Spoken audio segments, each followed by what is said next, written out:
face of political violence against the opposition.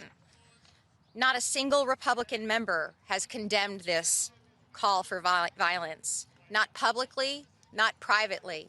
Not a single member has reached out to me, either publicly or privately. And with this, I am profoundly disappointed in my colleagues. As a member who has spent my entire career calling for civility and decency and building relationships with the other side of the aisle, I'm dumbfounded by the silence.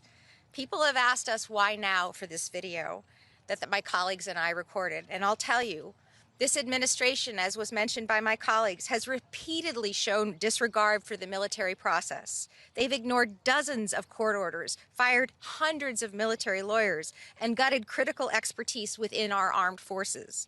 Given the president's track record, we have no choice than to take President Trump at his word, because he has shown time and time again that when he threatens to abuse his power, he acts on it. This kind of discourse fosters an environment where overreach and lawlessness become more likely, not less likely, and where the risk of being drawn into an unauthorized war and conflict grows, which is why we are here today, restoring constitutional guardrails at a moment when it is urgently, urgently needed. We've seen that this administration has overruled warnings from the JAG that lethal strikes in the Caribbean are not only illegal, but could constitute extrajudicial killings. We must not and we cannot allow this to go on further without Congress being involved. To date, Congress has not been presented with the intelligence, and so does not have confidence that recent military strikes in the Caribbean are lawful. More than 20 operations have been carried out without any congressional authorization, and a senior Southern commander, as mentioned, has resigned. That should alarm every single American who believes in the civilian control of the military and the adherence to our rule of law, which is why my colleagues and I are here readying legislation that would prohibit the use of any funds for military force in or against Venezuela unless Congress explicitly authorizes it. No president of any party can initiate war without the people's elected representatives saying so. That principle is foundational to our democracy, to our Constitution, and it's essential to our national security as well. We must pursue a strategy that is rooted in diplomacy, rooted in partnership and restraint, and not in unilateral escalation. So this legislation would ensure that any decision involving the use of force is deliberate, it is lawful, and it is accountable to the American people. I look forward very much to introducing this legislation with my colleagues and ensuring oversight by Congress is restored. It's my privilege to turn it over to Representative Panetta for his remarks, and thank you. Thank you, Representative Houlihan, of course, Representative Moulton and my colleagues for this legislation, and thanks to all of you for being out here on this morning, let's put it that way. Again, I'm Jimmy Panetta from the 19th Congressional District, and prior to this position, I served as an intelligence officer in Afghanistan in 07-08. I was also a prosecutor in Oakland, California, as well as in Salinas, California, in which I prosecuted gang members and drug dealers. And I can tell you, in both lines of work, we use evidence and we use the law to reach our decisions. Unfortunately, when it comes to military actions in the Caribbean by this administration, it has failed to provide the evidence, failed to uphold the law, and failed to justify its use of force. That is why I support this legislation to prevent the use of funds for military action in Venezuela and to ensure that this administration properly uses the evidence and the law not only to kill people, but to take our country to war. Now, let me tell you what the facts do show right now. It's that the table is being set for military action in the region. Over 10% of our deployed naval assets are under the purview of Southcom. That's the largest military buildup since the Cuban Missile Crisis. There's been a campaign of over 21 airstrikes against boats linked to drug smugglers that have killed 83 people. And they've redefined drug gangs as terrorists. All of this evidence points to a new war on narco terror that could easily lead to a costly military entanglement by a president who said he would end forever wars. Now, the law the administration is using to justify its gunboat diplomacy is fuzzy at best. They claim they're waging war on drug traffickers and using the war on terror as a template. But if you're going to war, as Representative Moulton said, you must go to Congress first. And if you don't do that, there must be evidence of hostilities or an imminent hostility towards the United States. We see none of that from this administration. No evidence of that, no abidance of the War Powers Act, and no evidence of justifying this use of force. As Representative Auchincloss accurately put it, there's no evidence that fentanyl is coming from Venezuela. There's zero evidence that these drug boats are going to the U.S. Outboard motor drug boats that would take 20 stops to refuel in order to make it to the United States. There's zero evidence of a long-term strategy to go after the root causes and root sources of the illegal narcotics that are on the streets of America. What I do see, though, and what I understand is that any attack on land, bringing conflict from international waters to sovereign territory, would be an extraordinary and expensive escalation that would pull our forces and focus away from the threats in Europe and the Pacific. And ladies and gentlemen, beyond the facts, beyond the law, there are our American values and our American standards. That when we engage in military force to kill people, we don't just blow up people to declare a victory. Because when we do that, that's unconstitutional, that's inhumane, and that's immoral. That's why this law is needed, to ensure that this administration has the evidence to justify their acts, to ensure that this administration understands that we are a nation of laws, and to ensure that this administration and any administration going forward always upholds our democratic values. With that, I'd turn it over to our good friend and colleague, Eugene Vindeman. Thank you, everybody, for being here this morning on a very important topic. And I also want to start by addressing the president's heinous comments against several of my colleagues.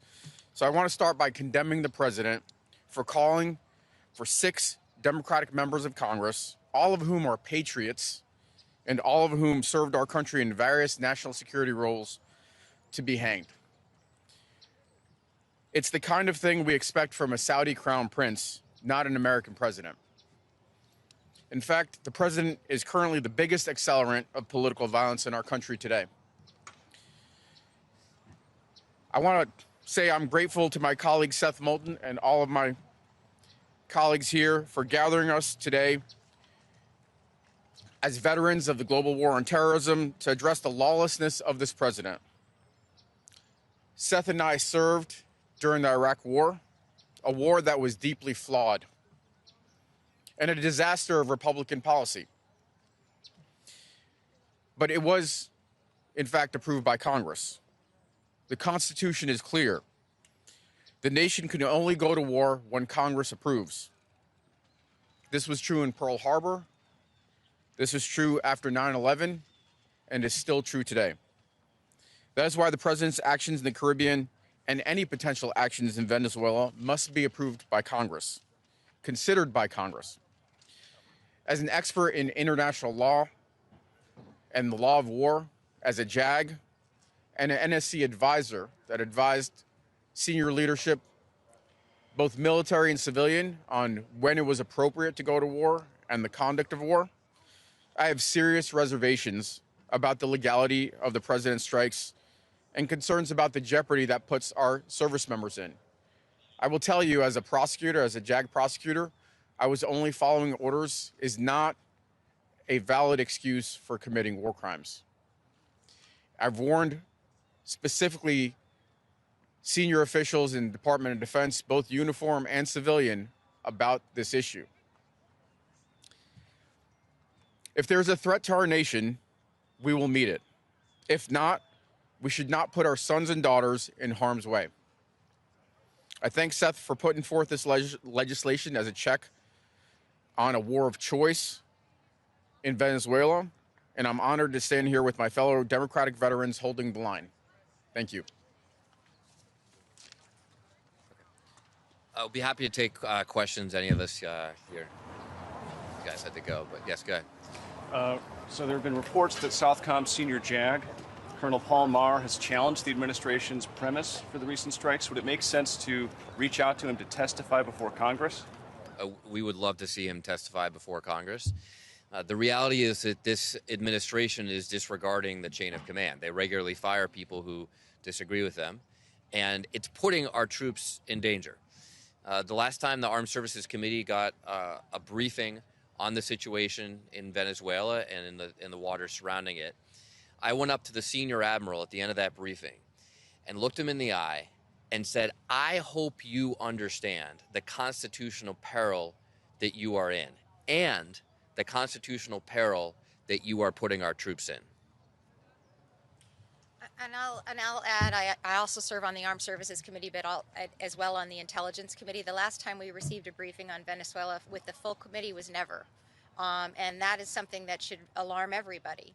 The Congress is supposed to be aware of what the intelligence is that validates and justifies these sorts of attacks. And I will say that unfortunately, because the majority is the majority, they are not interested in bringing those folks in to testify in front of us, whether by them asking or subpoenaing them. And that's a failure of this Congress and this leadership.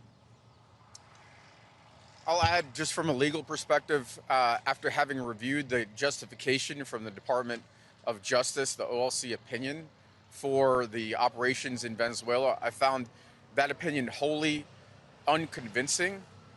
In fact, it seemed like it was written by somebody with very limited expertise in international law, in the law of armed conflict, and very clearly trying to push forward a new system of international law through customary practice of the United States, but nothing that is recognized by any other country, the UN Security Council, and frankly, that is a very dangerous, slippery slope.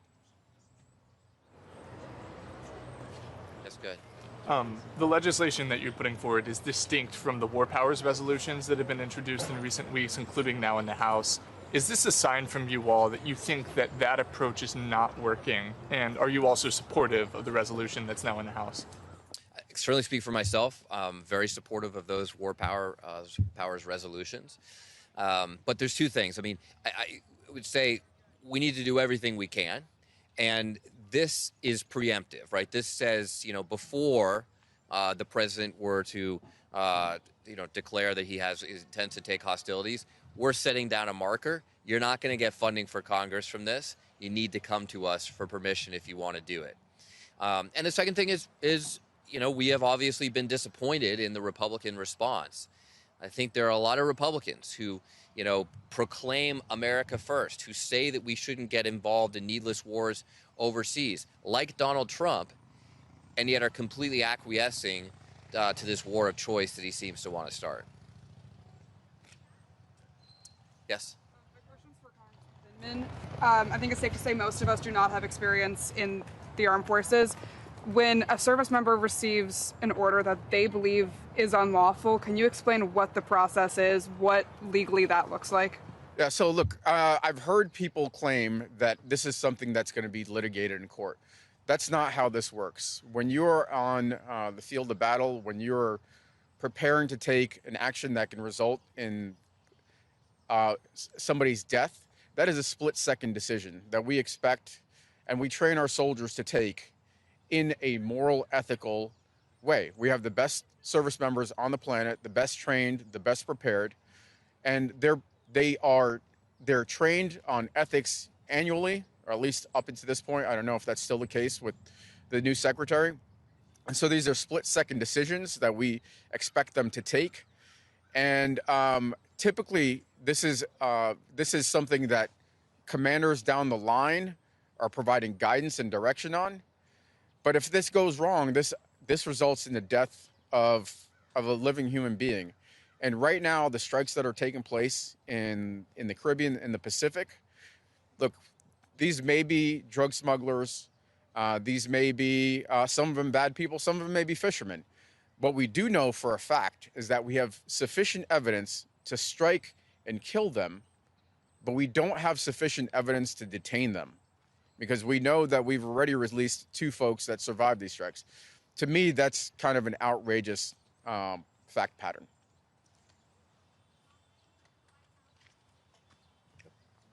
actually spoke to Mike Rogers, I believe it was last week, about the arguments that he's heard from the administration. He went as far as to say that he thinks that the administration should take its argument to the American people, that there's a case to be made that he would argue is very strong for the executive branch exercising its powers in that way. I wonder, why do you think the case has not been made beyond to Congress as a whole, to the American people as a whole? Because the case is incredibly weak, and so the administration wants to keep it hidden.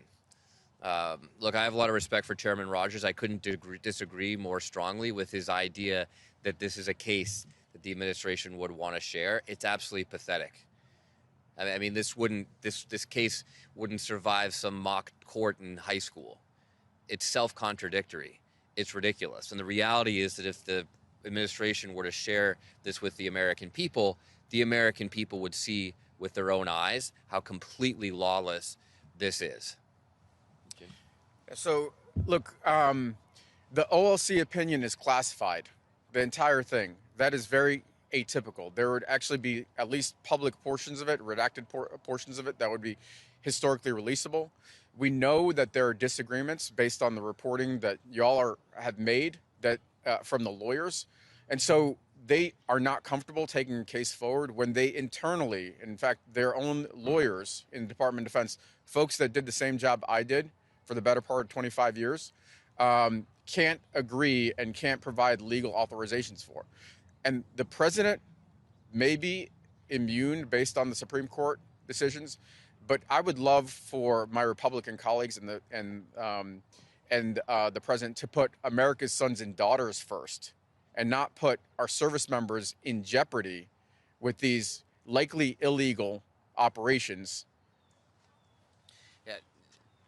Let me just add one more thing. When Congressman Vindman and I received the briefing on the House Armed Services Committee, a half hour before the briefing was to start, they canceled the lawyers. So every time we had a question, and it was not just Democrats, there were a few courageous, thoughtful Republicans who asked really tough questions because they too saw that this was a completely ridiculous legal opinion. And every time they asked those questions, the administration just said, well, sorry, the lawyers aren't here. Why are they hiding the lawyers from Congress even in a classified hearing? It's because they don't believe in their own justification. Take care. All right. Yeah. Do you still believe that direct strikes against Venezuela are a red line for some of your Republican colleagues? Do you think if they took that step, the administration, that it would prompt backlash? I mean, it's a great question. Are direct strikes a red line for my Republican colleagues? In private, absolutely. But they have shown absolutely zero political courage to simply tell the truth, share their own beliefs in public.